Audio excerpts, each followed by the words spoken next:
اب دیکھیے تیسرا ایمان جو ہے وہ ایمان بالآخرہ، مرنے کے بعد جی اٹھنا ہے، تمہارے تمام اعمال جو زندگی کے ہیں ان کا حساب کتاب ہوگا، اس کے نتیجے میں جزا و سزا کے فیصلے نافذ ہوں گے، اور جزا کی جگہ جنت ہے، روح و ریحان و جنت نعیم، اور سزا کی جگہ پھر جہنم ہے۔ یہ جو ہے اس کو کہتے ہیں ایمان بالآخرہ۔ ایمان بالآخرہ اگرچہ اپنی جگہ پر بہت اہمیت کا حامل ہے، ایمانیات ثلاثہ میں سے عملی اعتبار سے سب سے زیادہ اہم جو ہے ایمان بالآخرہ ہے۔ آخرت کا یقین ہوگا، جزا و سزا کا یقین ہوگا تو انسان تیر کی طرح سیدھا رہے گا، اس کا طرز عمل صحیح ہوگا۔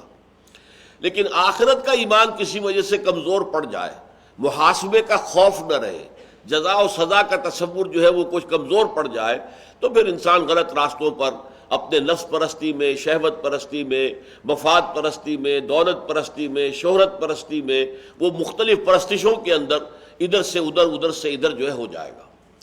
لیکن یہاں نوٹ کیجئے کہ اس ایمان بالآخرہ کا ذکر بڑا ضمنی انداز میں آیا ہے۔ چنانچہ ایک تو تیسری آیت میں فرمایا ان اللہ سمیع بصیر، یقیناً اللہ سب کچھ سننے والا اور سب کچھ دیکھنے والا ہے۔ یہ اللہ کا جو سمیع اور بصیر ہو رہا ہے یہ کس لیے ہے؟ ایک تصور تو یہ ہو سکتا ہے جیسے کہ اللہ تماشا کر رہا ہے، بس دیکھ رہا ہے، ہوتا ہے شب و روز تماشا میرے آگے کیا ہو رہا ہے دنیا میں۔ تو یہ تو ایک کھلنڈرے بچے کا تصور ہے، جو آپ کو حیرت ہوگی اگر پہلی مرتبہ یہ بات علم میں آ رہی ہے کہ ہندو مائتھولوجی میں یہ بات بھی موجود ہے کہ یہ دنیا رام کی لیلا ہے۔ لیلا کہتے ہیں کھیل کو۔ جیسے ایک بچہ ہے وہ کھیل رہا ہے، اس نے ایک کھلونا اٹھایا، پھر اس کو پٹخ دیا، دوسرا اٹھا لیا، پھر اس کو پٹخ دیا، تیسرا اٹھا لیا۔ اسی طرح رام جی کھیل رہے ہیں، اور یہ کہ کبھی کسی کو اونچا کر دیتے ہیں، کبھی اسی کو نیچے گرا دیتے ہیں۔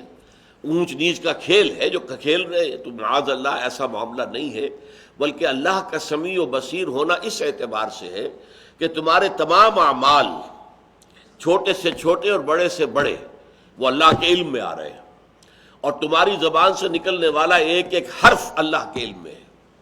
لہذا فمن یعمل مثقال ذرۃ خیرا یرہ، جو تم میں سے کوئی ذرے کے ہم وزن نیکی کمائے گا وہ اسے دیکھ لے گا۔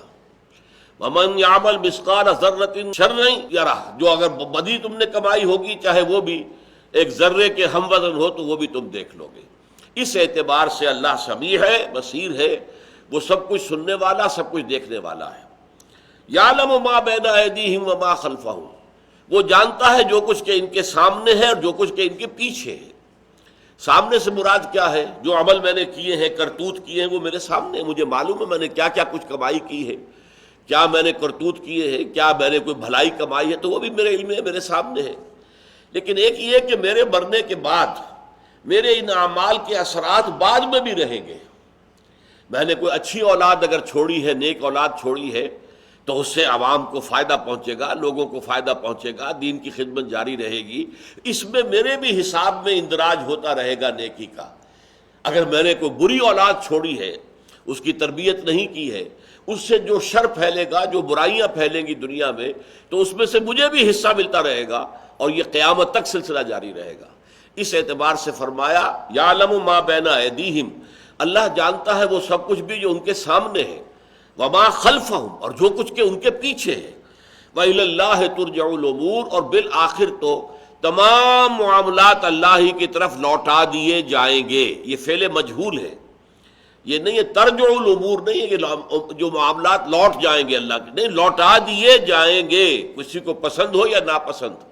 بالآخر تمام معاملات کا فیصلہ جو ہے وہ عدالت خداوندی میں کیا جائے گا، اور تمام معاملات اللہ کی جانب لوٹا دیے جائیں گے۔